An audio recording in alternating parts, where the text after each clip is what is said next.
At least 10 people have been detained as protests in Belarus are ongoing today. Almost 12,000 protesters have been arrested since the election that the opposition denounced as rigged. It comes as the disputed president, Alexander Lukashenko, had a secret inauguration on Wednesday. From the West, France's Emmanuel Macron has called for Mr. Lukashenko to step down and accept the logic of democracy. Let's speak to a member of Belarus's Opposition Coordination Council and former culture minister who's now living in Poland, Pawel Latuszka. Pavel, thank you so much for talking to us this afternoon. What do you make of the fact that months down the line, we're still seeing thousands of people come out onto the streets in Belarus? First of all, I'd like to stress that last week it was a great farce. It was a secret operation which was called as an inauguration of the Lukashenko as a president of the country. And he declares that more than 80% of population support him. But it's a great question why he organized his inauguration together with soldiers and together with governors in the backyard of his president palace. So it's mean again that he has no legitimacy in the country. And of course, for us, it's very important to understand what will be the position of European Union, Great Britain, United States and Canada in that situation.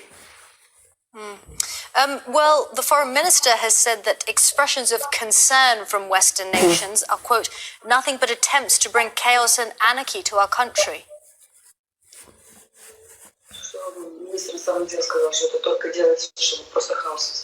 Yes, but it's the position of the official Minsk, as I understand. So, but we should understand that most of the people of Belarus are protesting during the 50 days on the streets all over the Belarus. It's not only in the capital of Minsk, of our country, but on all regional capitals, in the small cities, and more than the major part of our population of society still protesting about they are not agree with the results of the elections, and they not agree with the violence and tortures organized by regimes for the peaceful demonstrations. It's necessary to understand that it's a society movement. It's not an initiatives of any countries abroad. It's a society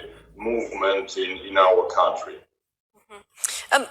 We've had Emmanuel Macron coming out and saying that Lukashenko must go. The EU have said that inauguration on Wednesday lacked democratic legitimacy.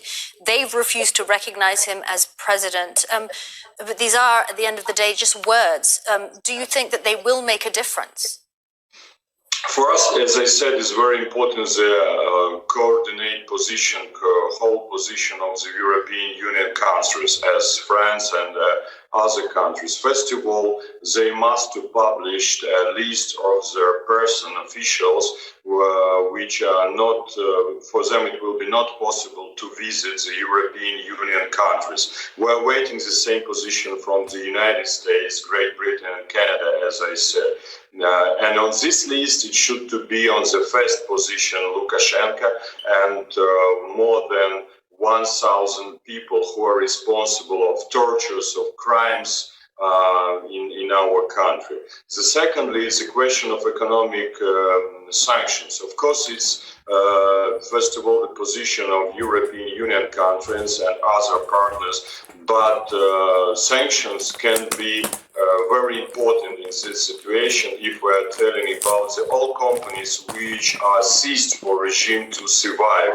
Now, Lukashenko should to pay for all debts he need to pay the near future. Of course, for us is very important international non-recognition of the Lukashenko as president of the country, and we're waiting that all our partners abroad will stop the contacts with him, official international contacts. And also very important is international investigation of all criminals against peaceful manifestators in Belarus, because regimes, they don't want to start any internal investigations.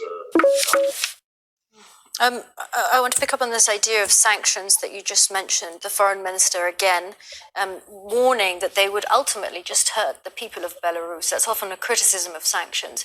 Do you think that that is true, that if they are put in, they will just hurt the people of Belarus? No, you should know if it will be no reaction which we are waiting from the European Union in that very dramatic period for our history. It means that the regime will survive and we will have a very dark black period in our history for future 5 years. And of course, society is ready to wait for several months after such sanctions, but we are not ready to wait for five years of darkness, of black days in our country. Mr. Latushka, what needs to change to achieve a shift in power in Belarus?